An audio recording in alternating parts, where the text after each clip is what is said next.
313 run बनाए हैं पाकिस्तान ने अपनी पहली पारी में। 313 रन पर ऑल आउट हो गई पाकिस्तान की टीम, लेकिन जबरदस्त परफॉर्मेंस था।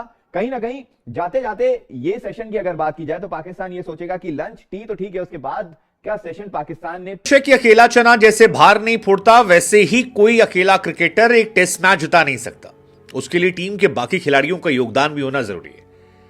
लेकिन यह बात भी उतनी सच है कि अगर कोई एक खिलाड़ी जज्बे से ठान ले तो वो स्मैश को बना सकता है और टीम को उम्मीद की जा रही थी कि पाकिस्तान 230 पर ही निमट कर रह जाएगा, लेकिन दोस्तों पाकिस्तान की वही टीम जहां पर फेल होगी पूरी की पूरी टीम सवाए रजवान के, तो वहां पर आ जाता है आमिर जमाल, जो एक बॉलर है जिसका काम ही नहीं कि वो आपके लिए रन बनाए। जिन्होंने रन बनाने थे वो तो आकर दोस्तों आउट होकर चले गए। बाबर आजम हमारे ओपनर तो दोस्तों 0 पर आउट होकर चले गए, लेकिन दोस्तों वहीं पर आ जाता है आमिर जमाल जो बॉलर है, वो आता है और तबाही मचा देता है। आमिर जमाल ने इस मैच में इतनी कमाल की पारी खेली है कि 97 पर 82 मार दिए और दोस्तों वो आउट हो गया। अगर वो आउट न होते उस वक्त तो देख लीजिए कि पाकिस्तान इस दिन पर भी पूरा कब्जा कर देता, क्योंकि आखिर में सिर्फ और सिर्फ 1 ओवर रहता था और उस 1 ओवर में ऑस्ट्रेलिया ने खेला और दोस्तों 1 ओवर में 6 रन बनाए, उनका कोई आउट नहीं हुआ। कल के दिन पर ये निर्भर करेगा कि क्या होता है, लेकिन पाकिस्तान ने 313 रन मारे हैं सिर्फ और सिर्फ रजवान और दोस्तों आपके आमिर जमाल की पारी आई है, बाकी पूरी की पूरी टीम आपकी फ्लॉप रही है अपने पहले पारी में। और कहीं ना कहीं पाकिस्तान को ये चाहिए था।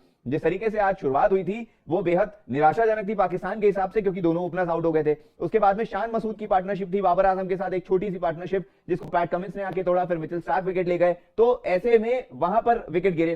फिर आपके पास मौका आता है, लेकिन मोहम्मद रिजवान शतक चूक जाते हैं शतक से। उसके बाद अगर बात की जाए जिस तरीके से सलमान अली आगा ने बैटिंग की, वो हाफ सेंचुरी। तो बीच बीच में जो छोटी छोटी पार्टनरशिप लगी है उससे पाकिस्तान ने रन बनाए हैं। 3 अगर बल्लेबाजों की बात की जाए जिसमें आमिर जमाल का सबसे बड़ा कंट्रीब्यूशन लगता है, वो इसीलिए भी क्योंकि 9 नंबर पे बल्लेबाजी करने वाला ऐसा बैटर जिसके ऐसे शॉट्स हो कोई सोच नहीं सकता आमतौर पर, और आपके सामने वर्ल्ड क्लास बॉलिंग है। Pat Cummins, Mitchell Starc, Josh Hazlewood आ रहे हैं, नेथन लायन। इनफैक्ट जब चारों गेंदबाज हो गए तो आपको अपने पार्ट टाइमर्स यूज करने पड़े कि आप मानस लाबुशीन को ले आए, ट्रेविस हेड को ले आए गेंदबाजी कराने के लिए, तो उससे कोई भी फर्क नहीं पड़ रहा था। आमिर जमाल जिस तरीके की जबरदस्त बैटिंग कर रहे थे, आप देखिए कैच के मतलब अपॉर्चुनिटीज आ रही थी, ऐसा नहीं कि अपॉर्चुनिटीज नहीं आ रही थी। अगर आप स्लिप में उस्मान ख्वाजा को देखिए, वहां पर कैच आ रहे थे, बोल सकते हैं कि टफ कैच है, लेकिन अपॉर्चुनिटीज तो थी।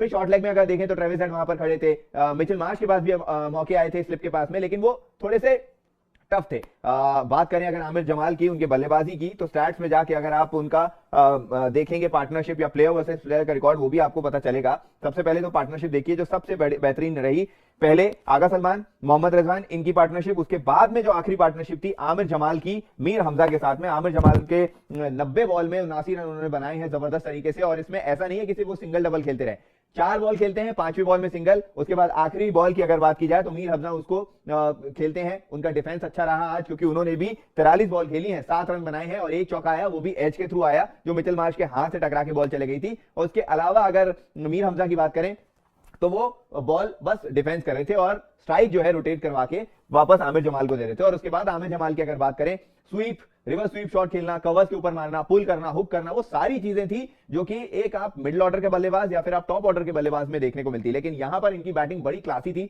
जिस तरीके से ये अटैक कर रहे थे। जॉश हेजलवुड को अभी भी याद है ओवर में 3-3 चौके, मिचेल स्टार्क को 1 ओवर में 3-3 चौके, नेथन लायन को छक्का, फिर 2 चौके लगातार। तो इस तरीके की जो इनिंग इन्होंने खेली है वो कहीं ना कहीं पाकिस्तान के लिए बहुत मजबूत इनिंग है जो इनकी आई है आज। और ये 313 रन ये नहीं कहा जा सकता कि भरपूर है क्या पहले इनिंग के लिए सिडनी वाले मैदान में, क्योंकि यहां पर ऑस्ट्रेलिया भी बल्लेबाजी करने आएगी, उनकी बैटिंग भी जबरदस्त है। और गेंदबाजी पाकिस्तान के लिहाज से इसलिए क्योंकि बॉल अभी तो टर्न हो रहा था, नजर आ रहा था मानस लाबुशेन जब गेंदबाजी कर रहे थे, नेथन लायन, और पाकिस्तान ने भी 2 स्पिनर्स खिलाए हैं। भले वो प्रॉपर स्पिनर्स ना हो, लेकिन आपके पास में ऑप्शन तो है 2 स्पिनर्स का, और बॉल यहां पर टर्न कर रही है। तो बस ये देखा जाना चाहिए कि पाकिस्तान कितनी अच्छी तरीके से गेंदबाजी कर लेता है। क्या आप उसी तरीके से ऑस्ट्रेलिया को अंडर प्रेशर डालते हैं जैसे ऑस्ट्रेलिया ने ऊपर आके आपके 2 विकेट 3 विकेट जल्दी गिरा दिए थे।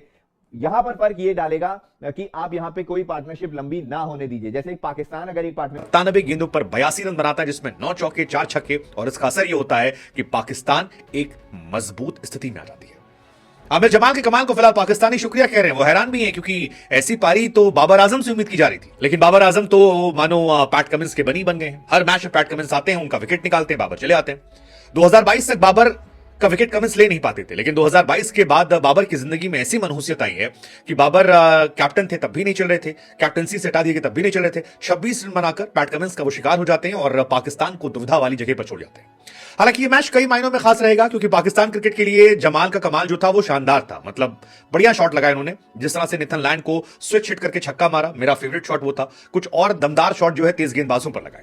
लेकिन इस मैच में खिलाड़ी और है जिसकी भूमिका की चर्चा होनी चाहिए, और वो नाम है मोहम्मद रिजवान। रिजवान ने शानदार 88 रन बनाए और ये 88 रन कमाल के थे। वैसे भी रिजवान सेना देशों के खिलाफ अच्छी पारी खेलते हैं।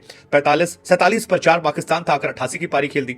83 पर 4 इससे पहले थे न्यूजीलैंड के सामने, तब 61 की पारी खेली थी। तो रिजवान के जितने भी बेस्ट स्कोर आप देखोगे वो तभी निकल कर आए हैं जब सेना देशों में वो खेलते हैं और उनकी टीम के शुरुआत के 3-4 विकेट निकल जाते। उससे पहले भी जब 60 रन बनाए थे तब पाकिस्तान 74 for 4 था। उससे पहले 71 जब बनाए थे न्यूजीलैंड सामने तब 5 विकेट गिर गए थे। तो ओवरऑल रिजवान जो है पाकिस्तान के सामने कमाल कर रहे हैं। लेकिन मेरे लिए इस मैच की हाईलाइट जो थी वो पैट कमिंस के पंजे के साथ साथ 9 नंबर पर आने वाले आमिर जमाल थे, जिन्होंने शानदार शतक मारा और पूरा स्टेडियम जो खड़े होकर। हालांकि इस मैच में तारीफ जो है वो ऑस्ट्रेलिया कप्तान पैट कमिंस की भी होनी चाहिए। पैट कमिंस, चाहे आप फैसला लेने की बात कीजिए, पैट कमिंस जब भी डीआरएस लेते हैं मोस्ट ऑफ द टाइम वो सक्सेसफुल होते हैं। 2023 जो था वो तो पैट कमिंस का ईयर था। मतलब वर्ल्ड टेस्ट चैंपियनशिप, इसके अलावा वर्ल्ड कप जीता, एशेज ड्रॉ कराई, लास्ट मैच में बॉक्सिंग डे पर मैन ऑफ द मैच बने, बहुत शानदार थे। आईपीएल में 20 करोड़ रुपए मिले। लेकिन नया साल भी जब आया तो पाकिस्तान पैट कमिंस के लिए वो दौर नहीं बदला। पैट कमिंस ने इस मैच में भी फाइफर निकाला और आप कह सकते हैं कि पाकिस्तान ऑस्ट्रेलिया के इतिहास में वन ऑफ द कैप्टन जो ग्रेटेस्ट कैप्टन में गिने जाएंगे, उनमें पैट कमिंस का नाम रहने वाला है। जबरदस्त प्लेयर है, जबरदस्त परफॉर्मेंस उनकी है और इस परफॉर्मेंस को एक बार फिर उन्होंने बड़े मंच पर दिखाया, जबरदस्त परफॉर्म किया और उसी का असर है कि ऑस्ट्रेलिया मजबूत स्थिति में आ गई। हमने आपको जैसा पहले ही बताया था कि पैट कमिंस और बाबर आजम, दो ग्रेट के बीच में जब लड़ाई होती थी तो 2022 तक 209 बॉल में बाबर 122 रन बना चुके थे, 0 बार आउट हुए थे। लेकिन पिछली 72 गेंदों में बाबर सिर्फ पैट कमिंस के सामने 29 रन बना चुके हैं और 3 बार आउट हो चुके हैं। और तीनों बार इस सीरीज में ही, मतलब 5 पारियों में 3 बार पैट कमिंस का विकेट जो है वो निकाला गया है। बाबर का विकेट पैट कमिंस निकाला। इस मैच में हाईलाइट ये भी था कि पाकिस्तान के दोनों ओपनर जो थे वो गोल्डन डक का शिकार हुए। मतलब अब्दुल्ला शफीक को मौका मिला था इमाम के ऊपर और सैम अयूब को पहली बार खेलने का मौका मिला था, लेकिन दोनों अंडा बनाकर। सैम अयूब काफी डिसअपॉइंट होंगे, नया टैलेंट है, अच्छा टैलेंट है, लेकिन हेजलवुड की क्या गेंद थी यार, क्या गेंद थी और क्या कैच था एलेक्स कैरी का। जबरदस्त कैरी करते उन्होंने कैच पकड़ा। शान मसूद ने एक अच्छी पारी खेलने की कोशिश की थी, लेकिन मसूद जब अच्छा खेल रहे थे, लग रहा था बढ़िया खेल ले जाएंगे, तब मिचेल मार्श की गेंद पर वो आउट होते हैं स्लिप में। हालांकि पहली बार जब स्लिप में आउट हुए और मिचेल मार्श जश्न मना रहे थे तब उन्हें नॉट आउट दे दिया गया। लेकिन सेकंड टाइम फिर वही गेंद, सेम गेंद और स्टीव स्मिथ के हाथों कैच और इस बार मिचेल मार्श ने पीछे बैठ के देखा, भैया इस बार तो नो बॉल नहीं है। मतलब एक बॉल पर 2 बार वो आउट हुए, तो ये भी उनके लिए हैरान था। अच्छी पारी खेले थे। हालांकि मसूद का प्रॉब्लम है कि वो 30-35 में बहुत आउट होते हैं, उन्हें इसे कन्वर्ट करना चाहिए। साउथ शकील ने डिसअपॉइंट किया, बाबर आजम ने डिसअपॉइंट किया, रिजवान शानदार थे 88।